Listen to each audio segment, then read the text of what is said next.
So I've noticed something about myself over the last couple of weeks as I've been spending most of my time in my house because I have to.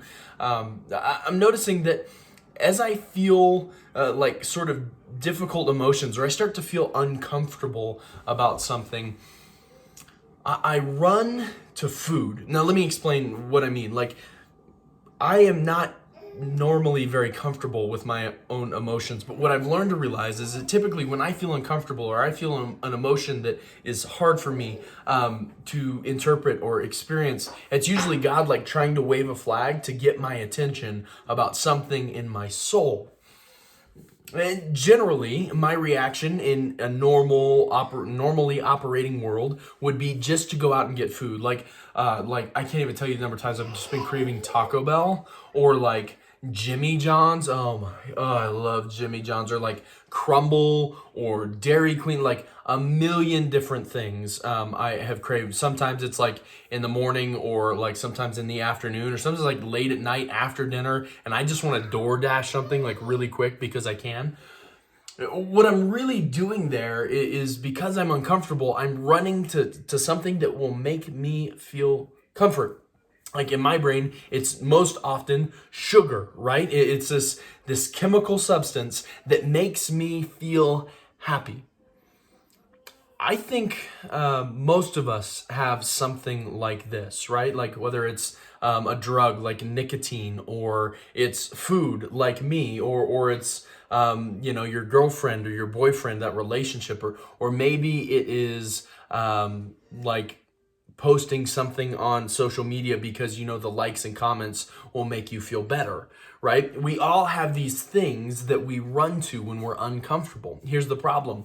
When we do that, what we're doing is numbing ourselves to what God wants to say and how we can respond to Him, right? We're numbing ourselves to the worship of God, right? Anything you run to before you run to God becomes something that you worship. And so you and I literally bow and give reverence and honor to this thing. There's this great story I love in the book of Acts. It's the story of the earliest followers of Jesus and how they lived and what they did. And one of those guys is named Paul. He's an early church like planner. That means he went all around the world helping people follow Jesus. And this one time he's in this city and he and his friend run into this slave girl who starts following them around and like making fun of them. And her whole thing is, this slave girl, is that she makes money for her master by telling people's future. But it comes out that she is able to tell the future because she's literally possessed by a demon. Talk about some cray-cray stuff, right? Like, she can tell people's future and makes money for her master because she is possessed. So she's following Paul around one day, Paul and his friend, and he gets tired of it. So he turns around and literally tells the demon to leave. And with it, the ability to tell the future leaves this girl.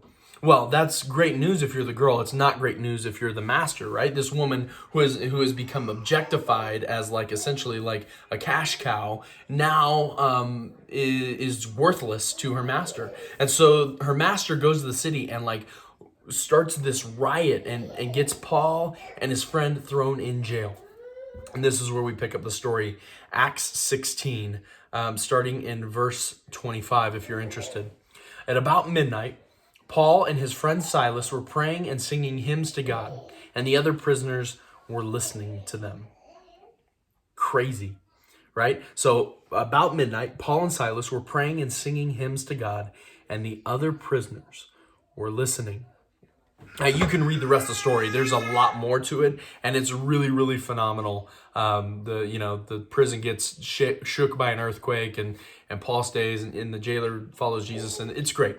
But what I want to focus on is that verse 25, right? Like, in the most uncomfortable circumstance imaginable, like these people, Paul was literally doing the best thing for this girl and got arrested and thrown in jail. And in the middle of the most uncomfortable circumstance that some of us could imagine, Paul is singing worship songs. It says hymns. That's like worshiping via music. He's singing worship songs with Silas in a jail cell. And everyone else is listening to them. So interesting. See, I think all too often, in our uncomfortable circumstances, we just run to comfort.